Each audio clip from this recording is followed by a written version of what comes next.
Hello बच्चों, स्वागत है आपका फिजिक्स विद सारंग चैनल में। और आज का हमारा लेक्चर होने वाला है इलेक्ट्रोमोटिव फोर्स के ऊपर, दैट इज ईएमएफ भी जिसको हम कहते हैं। एंड ईएमएफ और पोटेंशियल डिफरेंस दोनों का एसआई यूनिट वोल्ट होता है, लेकिन इनके बीच में कुछ डिफरेंसेस होते हैं, उसके बारे में आज की वीडियो में हम देखेंगे। एंड सबसे बड़ा सवाल, क्या इलेक्ट्रोमोटिव फोर्स एक फोर्स है, उसके बारे में भी आज की वीडियो में हम देखने वाले हैं। तो आज की वीडियो में सबसे पहले हम समझते हैं कि इलेक्ट्रोमोटिव फोर्स की जरूरत क्यों पड़ी। तो हमें याद है कि हमने पिछली वीडियो में क्या किया था, हमने इस एग्जाम्पल के थ्रू समझा था कि एक स्टेडी फ्लो की जरूरत क्यों पड़ती है किसी भी सर्किट के अंदर, भले ही वो वाटर फ्लो सर्किट हो या हमारा मेन सर्किट हो, इलेक्ट्रिक चार्ज सर्किट हो। ठीक है, तो हमने इस एग्जाम्पल के थ्रू समझा था। और अगर आपको इस एग्जाम्पल को समझना है तो आप इससे पिछली वीडियो जरूर देखें, तभी इस वीडियो को देखें, क्योंकि जब ही समझ में अच्छी तरीके से आएगा। तो एक बेसिक आइडिया मैं बताता हूँ कि हमने उसमें क्या किया था। कि हम जानते हैं ए पर प्रेशर ज्यादा है, बी पर प्रेशर कम है, तो पानी कहाँ से कहाँ फ्लो होगा, ए टू बी, यानी कि अपर टैंक से लोअर टैंक में पानी आने वाला है। लेकिन एक टाइम ऐसा आएगा कि अपर टैंक में पानी खत्म हो जाएगा, दैट इज, तो हम क्या करेंगे कि लोअर टैंक से अपर टैंक को जोड़ेंगे एक पाइप के थ्रू, और उनके बीच में हम लगा देंगे वाटर पंप। अब ये वाटर पंप क्या करने वाला है, वाटर पंप एक वर्क डन करेगा या वर्क करेगा पानी को लोअर टैंक से अपर टैंक में ले जाने के लिए। अब लोअर टैंक नीचे हाइट पे है, यानी कि यहां से यहां ले जाने में पानी को हमें वर्क करना ही पड़ेगा, खुद से नहीं जाएगा। खुद से कहां आ रहा था, ए टू बी, यानी कि अपर टैंक से लोअर टैंक में पानी आ सकता था। सेम यही फॉर्मूला, सेम यही कंसेप्ट हमारा अप्लाई होता है सर्किट्स के अंदर। तो सर्किट अगर हमारा कुछ इस तरीके से दिया हुआ है, तो उसमें क्या होता है समझिए। अगर ये कोई रेजिस्टेंस आर है और ये हमारी बैटरी है, तो जो करंट फ्लो होता है, दैट इज पॉजिटिव चार्ज का फ्लो होता है, वो क्या होता है, पॉजिटिव टर्मिनल से नेगेटिव टर्मिनल के अक्रॉस होता है। एंड नेगेटिव टर्मिनल ये होता है एंड पॉजिटिव टर्मिनल ये होता है। तो हमारी बैटरी क्या करती है, हमारी बैटरी एक वर्क करती है यूनिट पॉजिटिव चार्ज को कॉन्टिन्यूस फ्लो कराने के लिए। क्योंकि आप जानते हैं, अगर करंट फ्लो करता रहा और यहाँ इंटरनली करंट फ्लो ना हुआ, तो क्या होगा, एक टाइम के बाद करंट फ्लो होना बंद हो जाएगा। तो वो स्टेडी करंट को मेंटेन करने के लिए हमारी बैटरी एक वर्क करती है यूनिट पॉजिटिव चार्ज को लोअर पोटेंशियल से हायर पोटेंशियल पर ले जाने के लिए। एंड ये वर्क डन ही हमारा ईएमएफ होता है, और बैटरी फिर हमारा कहलाती है सोर्स ऑफ ईएमएफ। ठीक है, सोर्स ऑफ ईएमएफ। अब ये ईएमएफ बनता कैसे है, ईएमएफ का ओरिजिन क्या है, उसको हम समझेंगे नेक्स्ट स्लाइड के अंदर। यहां पर हमने ये समझ लिया कि बैटरी हमारा सोर्स होती है ईएमएफ का। कैसे होती है, इस एग्जाम्पल के थ्रू हमने समझा, इस एग्जाम्पल का हमने सहारा लिया। अब हम इलेक्ट्रोमोटिव फोर्स के बारे में बात करते हैं। एंड इलेक्ट्रोमोटिव फोर्स को आप कुछ इस तरीके से रिप्रेजेंट करेंगे या फिर इस तरीके से रिप्रेजेंट करेंगे। कोई भी रिप्रेजेंटेशन इलेक्ट्रोमोटिव फोर्स का हो सकता है।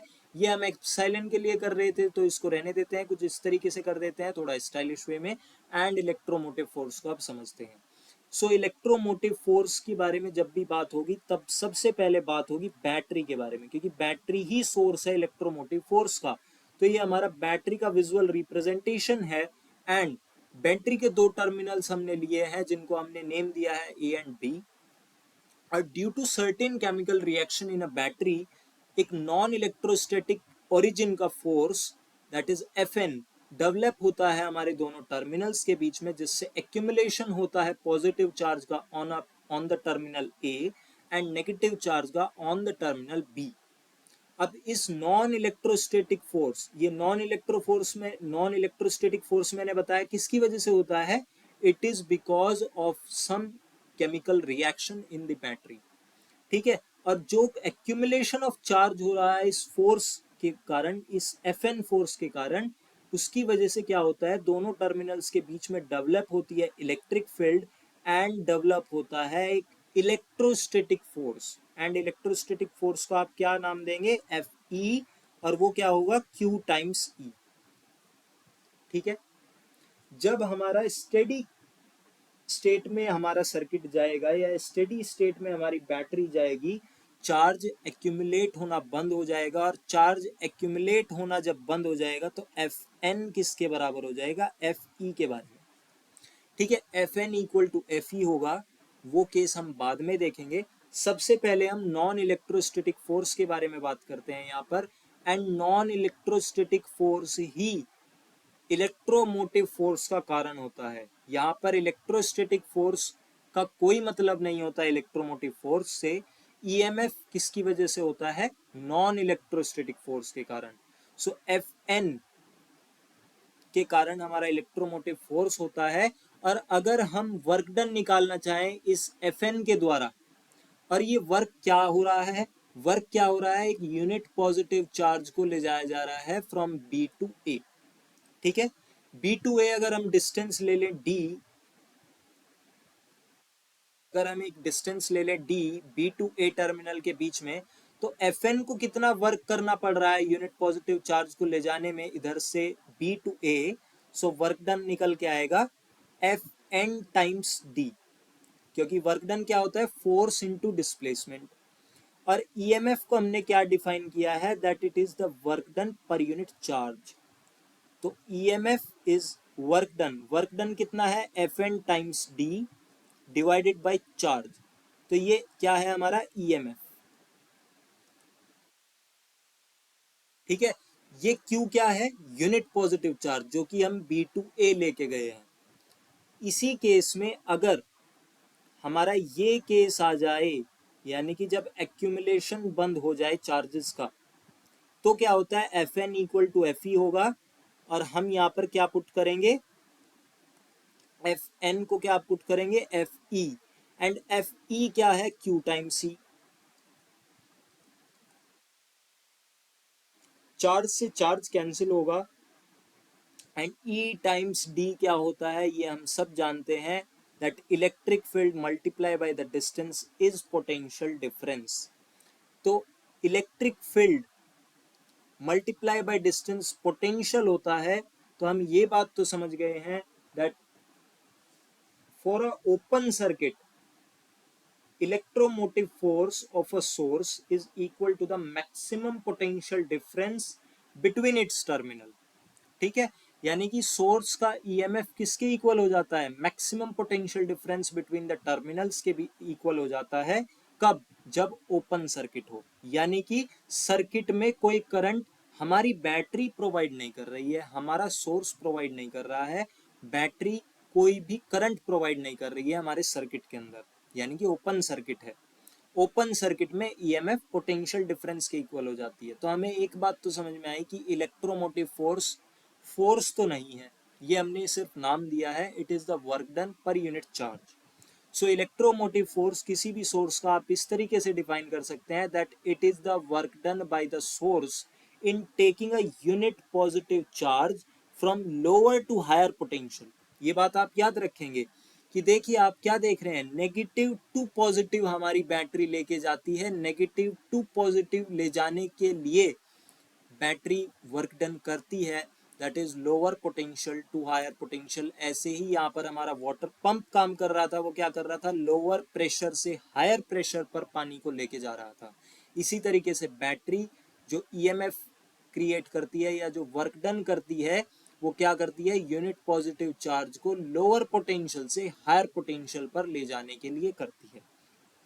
क्लोज्ड सर्किट अगर है तो क्लोज सर्किट के लिए एक और डेफिनेशन बन सकती है, that it is the energy supplied by source in taking a unit positive charge once around the complete circuit. इस बात को समझिए, once around the complete circuit का क्या मतलब है, दैट पॉजिटिव से हमारा पॉजिटिव चार्ज चलना शुरू हुआ और कुछ इस तरीके से आगे बढ़ा पॉजिटिव टर्मिनल से, एंड बढ़ते बढ़ते बढ़ते बढ़ते यहाँ पहुंचा, एंड नेगेटिव पे पहुंचते ही हमारी बैटरी ने क्या किया, वर्क डन किया, ईएमएफ क्रिएट किया, और ये भी हमारा डिस्टेंस कवर करा दिया, और ये पूरा पॉजिटिव चार्ज पूरा राउंड कंप्लीट करके सेम पॉइंट पर वापस पहुंच गया। किसकी वजह से, ईएमएफ की वजह से। किसकी वजह से, इस एनर्जी की वजह से जो हमने ईएमएफ नाम दिया है। So we can define it as the energy supplied by source in taking a unit positive charge once around the complete circuit. अगर आपसे कोई पूछने लगे कि एसआई यूनिट क्या होती है ईएमएफ की, सो एसआई यूनिट ईएमएफ की भी क्या होती है, वोल्ट। ठीक है, तभी ईएमएफ एंड पोटेंशियल डिफरेंस के बीच में बहुत लोगों को बहुत कंफ्यूजन्स रहते हैं। तो एसआई यूनिट ईएमएफ की भी क्या होती है, 1 वोल्ट। और अगर आपको इसको भी डिफाइन करना हो तो 1 वोल्ट आप क्या लिखेंगे, 1 वोल्ट इज इक्वल्स टू क्या लिखेंगे, 1 जूल डिवाइडेड बाय 1 कुलम।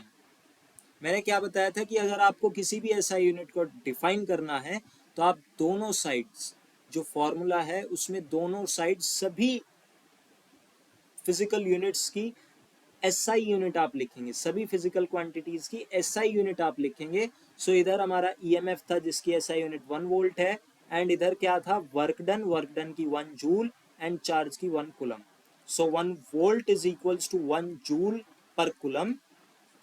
तो आप क्या लिखेंगे कि किसी भी सोर्स की इलेक्ट्रोमोटिव फोर्स या ईएमएफ 1 वोल्ट तब होगी जब उसको 1 जूल एनर्जी सप्लाई करनी पड़ रही है 1 कुलम चार्ज को throughout the whole circuit, यानी कि through the whole circuit move कराने के लिए या उसको फ्लो कराने के लिए।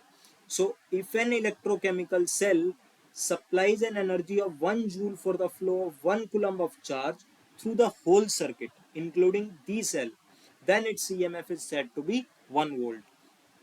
इसको दोबारा से समझिए, ये डेफिनेशंस बहुत इंपॉर्टेंट है। दैट 1 जूल अगर काम करना पड़े यूनिट पॉजिटिव चार्ज को टोटल कंप्लीट सर्किट में घुमाने के लिए, 1 कुलम चार्ज को घुमाने के लिए अगर 1 जूल काम करना पड़े तो उस सेल की ईएमएफ क्या होगी, 1 वोल्ट। और अगर आपसे कोई पूछने लगे कि इलेक्ट्रोमोटिव फोर्स और पोटेंशियल डिफरेंस के बीच में क्या डिफरेंस होता है, तो आप ये 4 पॉइंट्स बता देंगे तो आपका काम पूरा हो जाएगा एंड आपको पूरे मार्क्स मिलने वाले हैं फिर। तो इलेक्ट्रोमोटिव फोर्स का सबसे पहले आप डिफाइन बताएं, that it is the work done by a source in taking unit positive charge once around the complete circuit। and potential difference क्या होता है, आप जानते हैं potential difference किन्हीं 2 पॉइंट्स के बीच में निकलता है। so it is the amount of work done in taking unit charge from one point to another in a circuit, यानी कि किसी सर्किट में एक पॉइंट से दूसरे पॉइंट पर ले जाने के लिए चार्ज को जितना काम करना पड़ा वो पोटेंशियल डिफरेंस कहलाएगा। इलेक्ट्रोमोटिव फोर्स हम जानते हैं जब सर्किट क्लोज नहीं भी होता तब भी होता है। ठीक है, जब सर्किट क्लोज नहीं होता, दैट इज सर्किट अगर ओपन हो तब भी इलेक्ट्रोमोटिव फोर्स होता है, तब भी इलेक्ट्रोमोटिव फोर्स एग्जिस्ट करता है। और वो किसके बराबर होता है, मैक्सिमम पोटेंशियल डिफरेंस के बराबर होता है। लेकिन पोटेंशियल डिफरेंस तभी एग्जिस्ट करेगा जब सर्किट क्लोज होगा। इलेक्ट्रोमोटिव फोर्स किसकी वजह से होता है, नॉन इलेक्ट्रोस्टैटिक फोर्स की वजह से। ठीक है, ये हमने देखा था किसकी वजह से था, एफ एन की वजह से था। एंड पोटेंशियल डिफरेंस किसकी वजह से होता है, इलेक्ट्रोस्टैटिक फोर्स की वजह से होता है। इलेक्ट्रोमोटिव फोर्स एक कॉज है। कॉज का क्या मतलब है यहाँ पर, कि इसकी वजह से सर्किट के अंदर पोटेंशियल डिफरेंस होता है। ठीक है, जब किसी भी सर्किट में ईएमएफ होता है तभी पोटेंशियल डिफरेंस होता है सर्किट के अंदर। लेकिन potential difference is an effect, यानी कि ये किसका इफेक्ट है, ईएमएफ का। ईएमएफ की वजह से ही तो पोटेंशियल डिफरेंस होगा, that is potential difference is an effect. Next video में हम क्या देखेंगे, Ohm's law, and Ohm's law के क्या सिग्निफिकेंस है, वो क्या होता है, उसके बारे में हम नेक्स्ट वीडियो में देखने वाले हैं। तो अगर आपको ये वीडियो पसंद आई हो तो वीडियो को लाइक करें, और कोई भी डाउट या सजेशन आपका रहने वाला है तो आप कमेंट बॉक्स में मुझे बता सकते हैं। Till then subscribe the channel, मिलते हैं नेक्स्ट वीडियो में।